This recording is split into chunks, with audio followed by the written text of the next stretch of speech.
नमस्कार, बुलेटिन में आपका स्वागत है। मैं हूं आपके साथ आशा सरमाल। चलिए शुरुआत करते हैं बुलेटिन की इस वक्त की बड़ी खबर से। शुरुआत करेंगे जम्मू आपको लिए चलते हैं, जहां पर आपको दिखाएंगे साप्ताहिक पाबंदियां किस तरह से यहां पर लागू की गई हैं। जम्मू में कोरोना के चलते साप्ताहिक पाबंदियों का दौर जारी है और गरीब तबका पाबंदियों से अब बेहद परेशान होता हुआ नजर आ रहा है और प्रशासन पर पाबंदियों की आड़ में फाके लगवाने का आरोप लगाया जा रहा है। आम जनता अब कहीं न कहीं दो चार होती हुई नजर आ रही है, क्योंकि पहले कश्मकश की स्थिति बनी हुई थी कि आखिर पाबंदियां कब तक रहेंगी और क्यों यहां पर पाबंदियां लगाई जा रही हैं, जिस पर प्रशासन भी कुछ भी बोलता हुआ नजर नहीं आ रहा था। लेकिन अब आप देखिए, जम्मू से बड़ी अपडेट देखने को मिल रही है, जहां पर कोरोना के चलते साप्ताहिक पाबंदियों का दौर जारी कर दिया गया है और गरीब तबका अब कहीं न कहीं परेशान होता हुआ नजर आ रहा है। प्रशासन पर पाबंदियों की आड़ में परेशान करने का आरोप लगाती हुई आम जनता को देखा जा रहा है। सबसे पहले आपको दिखा देते हैं क्या कुछ कहना है, जरा वो देखिए। जो नियमों का पालन नहीं कर रहे, अभी भी आप सड़कों पे देखो कैसे ट्रैफिक चल रही है। ये थोड़ी गवर्नमेंट ने आपको घर में बंद नहीं करके रखा अभी हाँ जी आप घर में बैठो। घर में बैठने के लिए गवर्नमेंट ने आपके खुद के लिए बोला है, क्योंकि अगर हम घर में खुद बैठेंगे तो हम खुद हमारे लोग ही जो है कोरोना से बचेंगे। क्योंकि आप देखो जैसे डे बाय डे जो है कोरोना बढ़ता ही जा रहा है। रूटीन में 4500, 5000, 6000 पेशेंट आ रहे हैं और सबसे ज्यादा पेशेंट जो है जम्मू कश्मीर में ही आ रहे हैं। आप पूरे इंडिया का आप अगर मैप देखोगे तो रोज का 4500, 6000 पेशेंट जम्मू में कश्मीर में आ रहा है, जिसमें 1500, 2000 जम्मू का और 3500, 4000 श्रीनगर का आ रहा है और रोज की 15-16 डेथ हो रही है, जिसमें आधी जम्मू की है। और ये लॉकडाउन हम लोगों के लिए है। हम जितना अपने घर में बैठेंगे अपने परिवार को स्वस्थ रखेंगे, खुद को स्वस्थ रखेंगे। गरीबी जो तबका ना ये बचेगा, ये खत्म हो जाएगा। चलो एक नौकरी पेशे वाला बंदा तो चलो ਉਹਦਾ एक रोजगार बनेगा। ਜਿਹੜਾ ਦਿਹਾੜੀ ਲਾਈਏ ਜਿਹਨੇ ਖਾਣੀ ਹੈ ਨਾ ਵਿਚਾਰੇ ਨੇ, ਉਹਦੇ ਵਾਸਤੇ ਤਾਂ ਉਹ ਤਾਂ ਮਤਲਬ ਖੁਦਕੁਸ਼ੀ ਦਾ ਹੱਕਦਾਰ ਹੈ ਔਰ ਇਹਦਾ ਸਵਾਏ और कोई चारा नहीं ਉਹਦੇ ਕੋਲ ਵਿਚਾਰੇ ਕੋਲ बचे ਦਾ। कोशिश ये गवर्नमेंट की सरकार की ये करनी चाहिए, ਇਹਦਾ जिन्ना भी है अच्छा ਜਿਹੜਾ ट्रीटमेंट है ਜਿਹੜਾ भी गरीब तबके की दिता जाए, ताकि वो बेचारा कोई रोजगार करने के काम वो अगे का मरीज बनेगा बेचारा। और जिस तरह मैं यहाँ एक सैंपल है, मैं मतलब पूरा पेशेंट है इसलिए एक मतलब टॉप पर मेरे को कोई चारा नहीं है। हालांकि चलो शुक्र है कि मालक दिता था, चलो है कोई मतलब बुजुर्गों का थोड़ा दीन है जो जिहदे वजह कन्नै साडा दाना फक्का चला दा। बाकी जो दिहाड़ी लाइए जिन्हें खानी हो वो वास्ते मुश्किल है। आपने भी देखा होगा जो छोटा समाज है, जो दिहाड़ीदार है, वो कहीं ना कहीं इसकी नुकसान में है। जो आदमी सुबह कमाने के लिए निकलता है और रात को अपने खाने का जुगाड़ करता है, वो आज कहीं ना कहीं ख़त्म हो चुका है और गरीबी की तदार पे पहुंच चुका है। और इसके लिए मैं प्रशासन को भी जिम्मेवार नहीं कहता, इसमें कहीं ना कहीं हम लोग खुद जिम्मेवार हैं, जिन्होंने जो सरकार ने रूल और रेगुलेशन निकाले थे, जो उन्होंने हिदायतें दी थी मास्क लगाने की और सैनिटाइज़र का हाथों को बार बार सैनिटाइज करना, वो हम कहीं ना कहीं उसमें कसूरवार हम हैं जिन्होंने इन रूल का पालन नहीं किया। अगर हम चाहते तो लॉकडाउन नहीं लग सकता था। और चलो जो भी है, सरकार को आम जनता के लिए भी सोचना चाहिए। जैसे उन्होंने लॉकडाउन लगाया है और काफ़ी चीज़ों में रियायत भी दी है, जैसे किराने की दुकानें हैं, खाने पीने के ढाबे होटल्स हैं और मेडिसिन की दुकानें हैं, पर जो बेचारा एक दिहाड़ीदार है, रेडी वाला है या फड़ी वाला है, सरकार को उनके बारे में भी सोचना चाहिए। तो फिलहाल आपने देखा कि स्थानीय लोगों का क्या कुछ कहना था। वो प्रशासन पर कहीं न कहीं निशाना साधते हुए नजर आ रहे हैं कि दिहाड़ी लगाने वाले लोगों को काफी परेशानियां झेलनी पड़ रही हैं जब वीकेंड लॉकडाउन लगाया जाता है। लेकिन अब आप देखना यहां पर किस तरह से हालात जो है वो बनते हुए नजर आएंगे, क्योंकि आम जनता को अब यहां पूरी तरह ध्यान में रखकर काम करने की जरूरत है। अनिल हमारे संवाददाता हमारे साथ जुड़ चुके हैं। अनिल, जिस तरह से वीकेंड लॉकडाउन लगाया गया है, कितना असर देखा गया और आम जनता को जिस तरह से परेशानियां झेलनी पड़ रही हैं, क्या कहेंगे? देखिए निश्चित तौर पर मैं बताना चाहूंगा कि सवालिया चिन्ह ये है, हालांकि वीकेंड लॉकडाउन की शुरुआत तो हुई है, हालांकि तीसरा सप्ताह और शुक्रवार को ही कल शुरू हो चुका हुआ था और जिस तरह से लगातार पिछले पहले ही हफ्ते से जो है असमंजस जो बना था वो पूरी तरह से क्लियर होता हुआ कल देर शाम को क्लियर हो गया। पहला ये चीज, और इसके साथ साथ अब आगे बढ़ते हैं। जिस तरह से आपने सवाल किया कि इस समय किस तरह का माहौल जो है वो जम्मू शहर के अंदर देखने को मिल रहा है और जम्मू शहर का आपको बताते चलूं, हालांकि यातायात पूरी तरह से चल रहा है। पूरी तरह से रिस्ट्रिक्शन का पालन जो है वो जरूर देखने को मिल रहा है, मगर आवाजाही जो है वो पूरी तरह से बंद देखने को नहीं मिल रही है। आम जनता अभी भी पूरी तरह से घरों से बाहर है, तो फिर किस तरह की रिस्ट्रिक्शन ये देखने को मिल रही है। और आम जनता की आपने बात की, तो आम जनता जो आम तबका है वो कहीं ना कहीं लगातार पहले ही वेव से जो है वो जूझता हुआ जरूर नजर आया है, और उसी तरह का असर इस वेव के अंदर भी आम जनता को जो है वो परेशानी का सबक जो है वो बनती हुई नजर आ रही है। और आम तबका जो है वो पूरी तरह से पहली वेव से जो कोविड-19 का संक्रमण जब से बढ़ना शुरू हुआ था तब से लेके तीसरी वेव तक जो है लगातार जो है वो परेशान होता हुआ नजर आ रहा है। किस तरह से रास्ता निकाला जाना चाहिए था प्रशासन की तरफ से? जी, निश्चित तौर पर उनकी यही मांग होती है कि प्रशासन को कहीं ना कहीं आम जनता और जो मिडिल क्लास है उनके बारे में, रेडी पड़ी वाले लोग जो है उनके बारे में सोचना चाहिए था, मगर वो पूरी तरह से अभी तक जो है वो सोचा नहीं गया है। हालांकि उनको आश्वासन दिया गया था कि अभी जो है आपको इसका जो मुनाफा जो है, जो आपको नुकसान हुआ है वो भरपाई जरूर देखने को मिलेगी, मगर वो कहीं भी ऐसी चीज जो आम जनता के बीच में जो है वो वादे पूरी तरह से खोखले देखने को मिले हैं, और एक बार फिर से आम जनता और आम तबका जो है वो परेशान होता हुआ नजर आ रहा है। बहुत बहुत धन्यवाद अनिल जुड़ने के लिए। तो फिलहाल आपने देखा कि अनिल हमारे संवाददाता हमारे साथ जुड़े हुए थे, जो बता रहे हैं कि ग्राउंड पर किस तरह से सूरत हाल बनते हुए नजर आ रहे हैं। एक तरफ आप देखिए कि हालात पूरी तरह से नासाज होते हुए नजर आ रहे हैं कोविड-19 को मद्देनजर रखते हुए, जिसकी वजह से प्रशासन हरकत में आया है और वीकेंड लॉकडाउन लगा दिया गया। लेकिन कहीं न कहीं आम जनता को भी परेशानी का सामना करना पड़ रहा है, जिस पर गौर फरमाने की जरूरत है। आगे बढ़ जाएंगे, एक और बड़ी खबर से आपको रूबरू करवाते चले। लगातार आप देखिए कश्मीर घाटी से भी अब यहां पर खबरें देखने को मिल रही हैं कि किस तरह से कश्मीर घाटी के अंदर कोरोना की चेन तोड़ने की कोशिशें जारी कर दी गई हैं और प्रशासन ने सख्ती से लागू करवाने के लिए यहां पर काम करना शुरू कर दिया है। यानी पाबंदियां जो लागू की गई हैं उस पर आम जनता पूरी तरह से काम करे, वहां पर सहयोग दे, इसको मद्देनजर रखते हुए प्रशासन अब कहीं न कहीं कमर कस चुका है। श्रीनगर के मुख्य बाजारों और सड़कों पर सन्नाटा पसरा हुआ है। इक्का दुक्का वाहन जो है वो सड़कों पर निकलते हुए नजर आ रहे हैं, लेकिन इससे पहले आम जनता का सहयोग होना बहुत जरूरी था। उसके बाद ही आप कोविड-19 की चेन को तोड़ सकते हैं। लेकिन अब आप देखिए आज की बड़ी अपडेट श्रीनगर से देखने को मिल रही है, जहां पर कश्मीर घाटी में कोरोना की चेन को तोड़ने की पूरी तरह से जी तोड़ कोशिशें की जा रही हैं। साफ तस्वीरें आपको दिखा रहे हैं लाल चौक की, जहां पर इक्का दुक्का गाड़ियां जो है वो दौड़ती हुई नजर आ रही हैं, लेकिन दुकानें सब यहां पर बंद है और आज आम जनता पूरी तरह से सहयोग करती हुई नजर आ रही है। जो लोग सड़कों पर उतरे हुए हैं वो मास्क पहने हुए हैं, 2 गज की दूरी किस तरह से बनाई रखी है वो भी देखना बहुत जरूरी है। लेकिन साफ तस्वीरें इस वक्त आपको दिखा रहे हैं, जो दुकानें हैं वो पूरी तरह से बंद है, मार्केट को पूरी तरह से शट डाउन कर दिया गया है और साथ ही साथ सन्नाटा इस वक्त बाजारों के अंदर पसरा हुआ है। लेकिन सवाल यहां पर यह है कि आए दिन जिस तरह से कोविड-19 के मामले लगातार बढ़ते हुए नजर आ रहे हैं, उसी को मद्देनजर रखते हुए प्रशासन की तरफ से यहां पर सतर्कता बरती गई है और पाबंदियां लगा दी गई हैं। लेकिन पहले माहौल यहां पर यह था कि आम जनता कश्मकश के माहौल में थी कि आखिर पाबंदियां कब तक हैं, किस वजह से हैं। लेकिन अब कश्मीर के अंदर कल भी इसका असर देखा गया था, आज भी असर देखा गया। जम्मू के अंदर कल बिल्कुल भी असर देखा नहीं गया था, लेकिन आज थोड़ा बहुत असर देखने को मिला है। इसी खबर पर जानकारी के लिए सैयद तजम्मुल हमारे साथ जुड़ चुके हैं। तजम्मुल, जिस तरह से कोविड-19 को मद्देनजर रखते हुए पाबंदियां लगाई गई हैं, लेकिन आज बाजार पूरी तरह से बंद दिख रहे हैं, क्या लगता है कि आम जनता किस तरह से सहयोग देती हुई नजर आ रही है? अच्छा, मैं इस वक्त श्रीनगर के छानपोरा इलाके में हूँ और छानपोरा इलाके से यहीं से जब आप ये रास्ता जो है लाल चौक की तरफ जाता है और मेरे आगे की तरफ जो रास्ता है वो चाटपुरा की तरफ जाता है।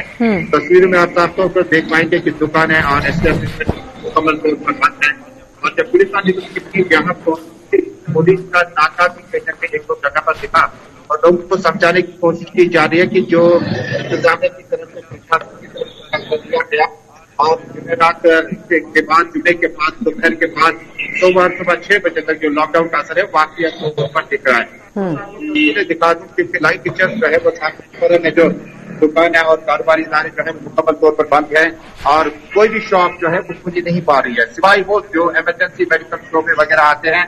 यहाँ तक कि जो ट्रांसपोर्ट जो आप रोड से नजर आ रहे हैं मेरे साथ में, ये वो इमरजेंसी ट्रांसपोर्ट है, चाहे वो गवर्नमेंट एम्प्लॉई हो या हॉस्पिटल वगैरह जाना हो, जिसके लिए प्रशासन ने अनुमति दे रखी है। लेकिन साथ ही साथ जब कल से ये डिस्कशन चल रहा है कि श्रीनगर और बाकी इलाकों में जो लॉकडाउन का असर है वो बाकी इलाकों बहुत ज्यादा बेहतर है और प्रशासन ने पहले ऐलान किया कि जो शख्स मास्क के बगैर मार्केट में देखा जाएगा उसके खिलाफ सख्त कानूनी कार्रवाई लेकिन की जाएगी। तजम्मुल सवाल यहाँ पर ये है कि कश्मीर के अंदर कल भी असर देखा गया था, नो डाउट, आज भी असर देखा गया है। जम्मू के अंदर कल बिल्कुल भी असर देखने को नहीं मिला, लेकिन देर शाम के बाद जब यहाँ पूरी तरह से तस्वीरें साफ हुई तो आज थोड़ा बहुत असर देखने को मिला। लेकिन आम जनता की अगर बात करें, चाहे वो कश्मीर की है चाहे वो जम्मू की है, दोनों संभागों के अंदर आम जनता कहीं ना कहीं परेशानी के दौर से गुजरती हुई नजर आ रही है। जो दिहाड़ीदार तबका है, जो गरीब तबका है, वो किस तरह से अपना पालन पोषण करेगा, ये बड़ा सवाल अब बनता हुआ नजर आ रहा है। क्या लगता है कि प्रशासन को इन लोगों को ध्यान रखकर ही काम करने की जरूरत थी? देखिए, हमेशा आपको याद होगा प्राइम मिनिस्टर लेवल से भी कहा गया था कि जो समाज के अन्य तबके हैं, जिनमें ऑटो रिक्शा वाला है, जिनमें रेडी वगैरह लगाने वाला है, ये गरीब हफ्ते में 3 दिन कैसे अफोर्ड लॉकडाउन करेगा। जुम्मे के 2 बजे के बाद सोमवार के सुबह 6 बजे तक जब आप लॉकडाउन करते हैं, और ऐसा लॉकडाउन जहां प्रशासन ने पुलिस को खुद ही छूट दे रखी है कि वो कार्रवाई करे। मैंने देखा कि आज भी श्रीनगर शहर के कई रेस्टोरेंट के खिलाफ कार्रवाई की गई और वो दुकानें जो खुली हैं और जिन्हें मजबूरी के आलम में घर से बाहर निकलना। देखिए, कोविड-19 के दौर में जब एक बाप अपने घर से बाहर निकलता है तो कहीं न कहीं घर पे उसके बच्चे इंतजार कर रहे होंगे, कुछ कमाई करके वापस लाएगा। लेकिन हफ्ते में तकरीबन 2.5 दिन का लॉकडाउन जो है, मुख्तलिफ इकोनॉमिक अलायंस के चेयरमैन फारूक अहमद डार की बात करें, आशिफ हुसैन की बात करें चैम्बर के, तो उनका भी कहना है कि लॉकडाउन को 5 बजे के बाद रखा जाना चाहिए रोजाना। और उसके बाद ही तो हफ्ते में 2.5 दिन का लॉकडाउन होता है। इसे 3 व्हीलर वाला, इसे रोड कैरियर वाला जो मंडी से सब्जियां लेकर दूसरी जगह जाता है रोजी रोटी के लिए, उसको बड़ी दिक्कत आ जाती है। इस तरह से जो आम नागरिक है, सरकारी मुलाजिम तो बहरहाल खुश होंगे, लेकिन जो आम आदमी होगा वो उसमें पीसा जा रहा है, बड़ी मुश्किलात में है। हालांकि शुरू से एमएचए ने जब लॉकडाउन का गाइडलाइन किया था, क्योंकि सबसे ज्यादा परेशानी तजम्मुल उन लोगों के लिए है जो लोग हर दिन कमाते हैं और हर दिन अपने परिवार का पेट पालते हैं। उन लोगों के लिए भी सोचकर काम करने की जरूरत थी। व्यापारी तबके की कमर पहले से ही टूट चुकी है, पहली और दूसरी लहर में, और अब जिस तरह से झेलना पड़ रहा है जम्मू कश्मीर के अंदर, तो जाहिर तरीके से परेशानी हर तबके को झेलनी पड़ रही है। तो बीच का रास्ता निकालकर काम करने की जरूरत है प्रशासन को। देखिए, आशा यही वजह है कि डिविजनल कमिश्नर के साथ, डिप्टी कमिश्नर के साथ, के जो मुख्तलिफ अधिकारी है उनकी मीटिंग हुई और लगातार एक तरफ आप वायरस के खिलाफ एक ही बनाते हैं, दूसरी तरफ लॉकडाउन को रीइंपोज करने के बाद जब दोबारा लॉकडाउन होता है तो उसे आप मुश्किलात भरे माहौल में एक ऑटो रिक्शा वाले को, आम दुकानदार को, रेडी वाले को देख पाते हैं। मुझे लगता है कि गवर्नमेंट को, सरकार को एक पॉलिसी फ्रेम करनी चाहिए। जो लोग सरकारी मुलाजिम नहीं है वो घर से बाहर आते हैं तो जुर्माना होगा, घर की तरफ वापस जाते हैं तो बच्चों की परेशानियां घर में है। और जब हम श्रीनगर के इस इलाके की बात करते हैं, छानापोरा के इलाके की बात करते हैं, यहाँ पर 30 से 40% लोग ऐसे हैं जो दिन में कमाई करके अपना गुजारा करते हैं। उसके बाद जो अगला इलाका होगा, क्योंकि वहां पर हॉर्टिकल्चर, एग्रीकल्चर वगैरह है, लेकिन ये वो एरिया है श्रीनगर का जहाँ पर ये स्कोप बहुत कम है। यानी ये मानकर चला जा सकता है तजम्मुल कि कहीं ना कहीं आम जनता को परेशानी झेलनी पड़ रही है, जिसमें कोई दुराही नहीं है। बहुत बहुत धन्यवाद जुड़ने के लिए।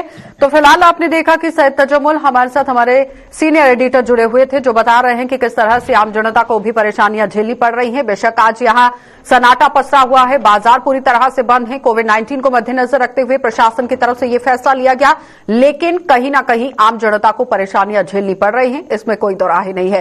बारामूला आपको लिए चलेंगे। अब आपको दिखा देते हैं कि झेलम नदी में जिस तरह से 2 लड़कों के डूबने की खबर सामने आई थी, उसमें किस तरह से शव को बरामद कर लिया गया है। बारामूला में झेलम दरिया में डूबे हुए दूसरे शव का भी यहां पर पता चला लिया गया है, शव को बरामद कर लिया गया है। शुक्रवार को जेटी ख्वाजाबाद इलाके में नाव पलटने से ये हादसा पेश आया था और हादसे में 2 सगे भाइयों की दर्दनाक मौत से परिवार में मातम पसरा हुआ है और एक शख्स का शुक्रवार को बरामद कर लिया गया था शव, लेकिन आज यहां पर सुबह ही एक दूसरे शख्स का भी जो शव है वो बरामद कर लिया गया। लेकिन आरोप यहां पर आम जनता की तरफ से ये लगाए जा रहे हैं कि प्रशासन की तरफ से सहयोग नहीं किया गया है और फिलहाल जितना भी यहां पर काम हुआ वो सिर्फ और सिर्फ आम जनता ने एक साथ मिलकर किया है।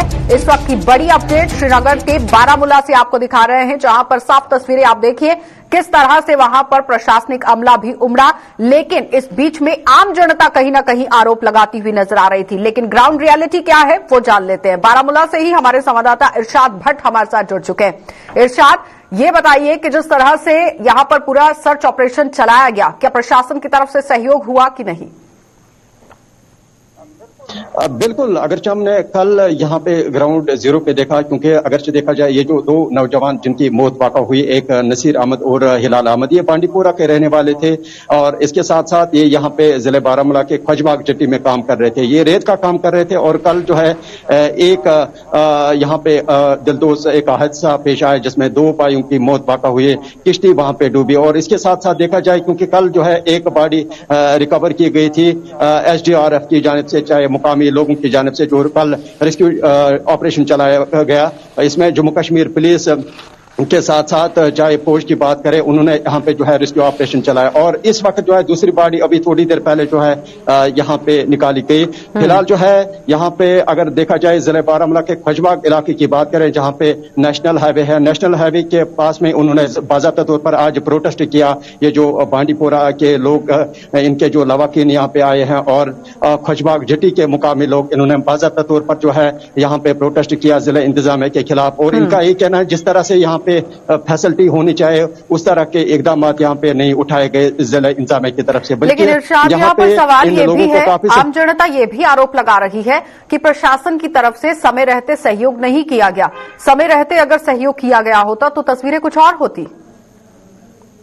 बिल्कुल आशा, कल भी हमने यहाँ पे बाज़ाब्ता तौर पर जो है यहाँ पे ग्राउंड जीरो पे देखा, क्योंकि जिला इंतजामिया की यहाँ पे जो आला अफसरान है, चाहे तहसीलदार की बात करें या इसके साथ साथ जो बाकी है, वो यहाँ पे हमने नहीं देखे। और अगर यहाँ पे काम किया वो मुकामी लोगों ने किया है। और इसके साथ साथ जम्मू कश्मीर पुलिस खुसूसन SHO बारामूला शौकत अहमद वो खुद यहाँ पे मोनिटर कर रहे थे और इसके साथ साथ जो दीगर अफसरान थे वो भी मोनिटर कर रहे थे। और SDRF, चाहे हम फ्लड एंड इरिगेशन कंट्रोल की बात करें, वो भी यहाँ पे बाज़ाब्ता तौर पर इन्होंने ये बोट्स लाए थे। हालांकि इनका ये कहना है, जो बांडीपुरा के मुकामी लोग हैं, चाहे ख्वाजबाग बारामूला के मुकामी लोग हैं, इनका ये कहना है कि आए रोज जो है यहाँ पे हादसा होते हैं, चाहे हम बांडीपुरा या सोपोर या बारामूला की बात करें या जो दीगर इलाके जाते हैं, जहाँ पे अक्सर व बेशतर जो है जिला इंतजामिया की तरफ से जो है लापरवाही बरती जा रही है। चलिए इरशाद, बहुत बहुत धन्यवाद जुड़ने के लिए। तो फिलहाल आपने देखा कि हमारे संवाददाता बारामूला से इरशाद भट्ट हमारे साथ जुड़े हुए थे और कल से ही इरशाद ग्राउंड जीरो से रिपोर्ट कर रहे हैं, पल पल की अपडेट दे रहे थे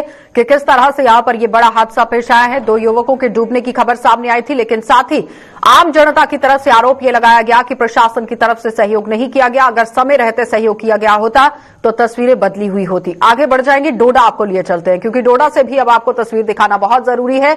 वहां पर आप देखिए किस तरह से जम्मू सूबे के दूर दराज इलाके में PMGSY की पोल खुलती हुई नजर आ रही है। डोडा देसा सड़क मार्ग पर लोगों के लिए अब कहीं न कहीं चलना जी का जंजाल बन गया है, खतरे जाम हो गया है और जान हथेली पर लेकर यहां गाड़ियां चलाने को लोग मजबूर हो गए हैं। कई हादसों के बावजूद भी मरम्मत के नाम पर प्रशासन पूरी तरह से ठेंगा दिखा रहा है। जहां बड़े बड़े दावे पेश किए जा रहे हैं कि विकास हो रहा है, लेकिन ग्राउंड जीरो पर उतरकर देखना बहुत जरूरी है कि आखिर हर जिले के अंदर विकास कहां पर हो रहा है, ये पूरी तरह मंथन करना बहुत जरूरी है। इस वक्त की बड़ी अपडेट डोडा से देखने को मिल रही है। दूरदराज का इलाका है, लेकिन दूरदराज इलाके की अगर बात करें, डोडा देसा सड़क मार्ग की अगर बात की जाए तो यहां पर खतरे जाम पूरी तरह से ये इलाका साबित हो रहा है। मरम्मत नहीं होने की वजह से सड़क की क्या कुछ हालत है वो साफ तस्वीरों में आप देख सकते हैं और आम जनता कितनी परेशान होगी इसका अंदाजा आप खुद लगा सकते हैं। जान हथेली पर लेकर गाड़ियां चलाने को चालक यहां मजबूर हो चुके हैं। कई हादसों के बावजूद भी मरम्मत के नाम पर कोई काम यहां पर नहीं हुआ है। वसीम गट्टू हमारे साथ जुड़ चुके हैं। वसीम, जिस तरह से विकास के बड़े बड़े दावे पेश किए जा रहे हैं, लेकिन जमीनी सतह पर कहां पर विकास हो रहा है? बिल्कुल, तस्वीरों में आप खुद देख सकते हैं कि विकास कितना ज्यादा हुआ है और जहां पे ये बात भी की जा रही है कि घर घर सड़क पहुंचाई जाएगी। डोडा शहर के अंदर की हालत हम दिखा रहे हैं आपको, डोडा से बाहर हम निकले नहीं है, क्योंकि अगर हम बात करें ये लगभग जो ये रास्ता है ये लगभग 50 से 60 हजार की आबादी को जोड़ता है और उसकी स्टार्टिंग से ही ये कंडीशन देखने को मिल रही है। अभी मेरी डिपार्टमेंट से भी बात हुई, उनका ये मानना है कि PMGSY के अंडर ये रास्ता आता है, मगर इसकी हम देख रहे हैं कि 4 से 5 साल से इसी तरह की तस्वीरें जो है सामने निकल के आ रही हैं। हाल ही में बर्फबारी जब हुई, बारिश हुई, काफी दिक्कतों का सामना लोगों को करना पड़ता है। तो कहीं ना कहीं ये स्टार्टिंग से इस तरह की हालत है इस रास्ते की। अब आप अंदाजा लगा लीजिए कि यहाँ से जो 30 किलोमीटर दूर का जो इलाका होगा उसकी किस तरह की कंडीशन होगी। कहीं ना कहीं एडमिनिस्ट्रेशन पे सवाल उठ रहे हैं, उस कंसर्न डिपार्टमेंट पे सवाल उठ रहे हैं कि आखिर उन्होंने किस तरह का काम किया। क्या कारण है कि यहाँ पर अभी तक मरम्मत नहीं की गई है रोड की? देखिए, अगर मीडिया में ये बातें चले आती हैं, फिर हम देखते हैं कि उसके बाद 2 दिन इसका काम लगाया जाता है, उसके बाद वही तस्वीरें फिर देखने को मिलती हैं। कोई भी प्रॉपर तरीके से ड्रेनेज सिस्टम नहीं है, कुछ नहीं है। कहीं ना कहीं जो इस पे चलने वाले लोग हैं उनका यही मानना है कि हम देख रहे हैं कि काफी सालों से इस रास्ते का काम जो है लगाया गया था, मगर उसके बाद जो है थोड़ा थोड़ा काम करके इसको एक छोड़ दिया जाता है। तो कहीं ना कहीं डिपार्टमेंट को भी देखना चाहिए, जो कंसर्न डिपार्टमेंट है उसको इसको मद्देनजर रखना चाहिए, जो एडमिनिस्ट्रेशन है उसको मद्देनजर रखना चाहिए, ताकि लोगों को राहत मिले। तो कहीं ना कहीं जिस तरह से हम देख रहे हैं कि आए दिन लोगों को परेशानियों का सामना करना पड़ रहा है, जो चलने वाले लोग हैं, और लगभग मैंने आपको पहले ही बताया कि 50 से 60 हजार की आबादी है। जो प्रशासनिक आला अधिकारियों से बातचीत हुई है, उनका क्या कुछ कहना था, कब तक मरम्मत होगी? देखिए, उन्होंने यही बताया कि जल्द से जल्द इस पे काम होगा, मगर हम इसी रास्ते की बात नहीं कर रहे हैं। हम डोडा शहर के अगर हम अलग अलग जगहों की बात करें जो हमारे शहर के साथ कनेक्ट होते हैं रास्ते, उनकी इसी तरह की तस्वीरें देखने को मिल रही हैं। और जहां पे सरकार ये दावा कर रही है कि घर घर हम सड़क पहुंचा रहे हैं, तो उन दावों का जो पोल जो है किस तरह से खुलते हुए नजर आ रहे हैं, वो स्क्रीन पे आप देख सकते हैं किस तरह की कंडीशन। वसीम, बहुत बहुत धन्यवाद जुड़ने के लिए। तो फिलहाल आपने देखा कि वसीम गत्तू हमारे साथ जुड़े हुए थे, जो बता रहे हैं कि डोडा देसा मार्ग पर किस तरह से हालात जो है वो बने हुए हैं। और सिर्फ ये इसी सड़क की बात नहीं हो रही है, डोडा शहर की भी बात हो रही है। सड़कों की मरम्मत नहीं होने का खामियाजा आम जनता को भुगतना पड़ रहा है। तो अंदाजा लगाइए कि जो बड़े बड़े दावे पेश किए जा रहे हैं कि विकास हो रहा है, लेकिन कहां पर हो रहा है, जमीनी सतह पर उतरकर बार बार देखने की जरूरत है कि आखिर आम जनता को कितनी सुविधाएं फराहम कराई गई हैं। आगे बढ़ जाएंगे और जम्मू के साथ साथ जिले में तहसील स्तर पर भी आज साप्ताहिक पाबंदियां लागू होने के कारण बाजारों में ज्यादातर दुकानें बंद रही हैं। बात करें अगर आरएसपुरा की, तो यहां पर भी लोग असमंजस की स्थिति में देखे गए हैं। उन्होंने प्रशासन से उन्हें पशुपेश में न डालने और पाबंदियों पर समय पर पक्ष रखने की मांग की। आरएसपुरा में भी सिर्फ जरूरी सेवाओं से जुड़ी दुकानें खुली होने के कारण बाजार आज यहां सुनसान नजर आए।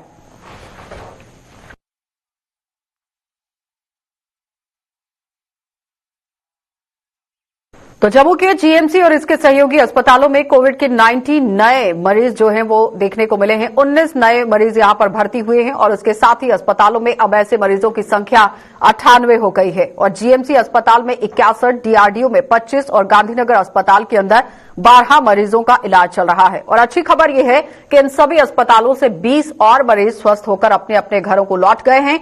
जीएमसी अस्पताल में तैनात डॉक्टर कैलाश ठाकुर का पूरी तरह से क्या कुछ कहना था, उन्होंने किस तरह से जानकारी दी, देखिए।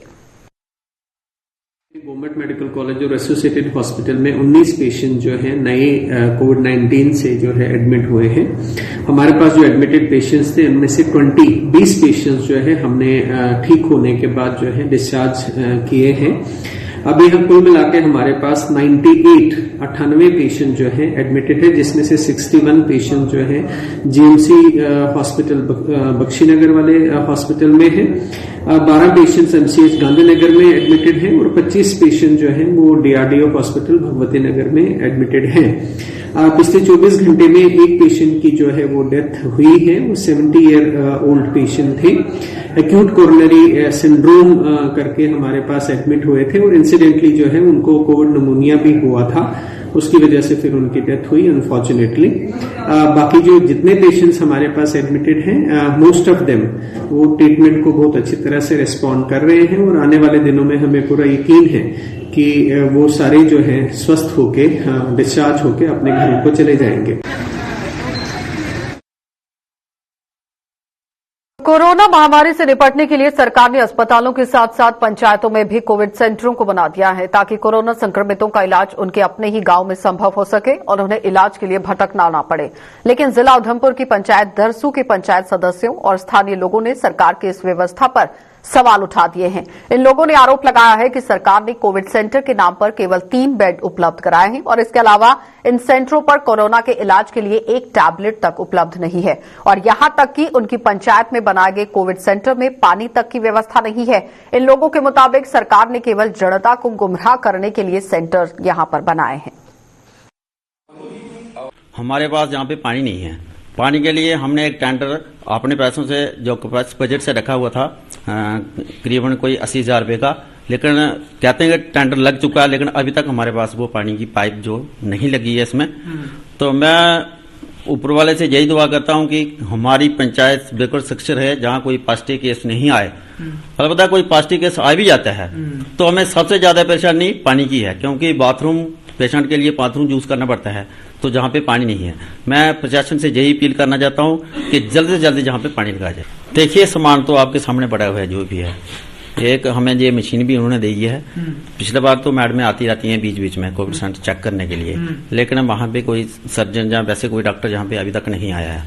तो मैं कहता हूँ अगर कोई पॉजिटिव केस खुदा नास्ता आ भी जाता है तो कम से कम जहाँ पे डॉक्टरों की टीम 24 घंटे जहाँ पे होनी चाहिए, जो है हमें फैसिलिटी दे रही है। कुछ सरकारी जो लोग हैं जैसे PRI जो लोग हैं या दूसरे लोग जो हैं वो तो गवर्नमेंट की प्रशंसा में मुझे दिखते हैं कि हाँ जी बहुत अच्छा सब कुछ है। मुझे कुछ नहीं यहाँ पे दिख रहा है, खाली 3 बेड जो है वो यहाँ पे एक 3rd क्लास जैसे बेड जो है वो लेके रखे हुए हैं और कोई फैसिलिटी यहाँ पे जो हम दुआ करते हैं ऊपर वाले से जहाँ कोई पॉजिटिव आए नहीं।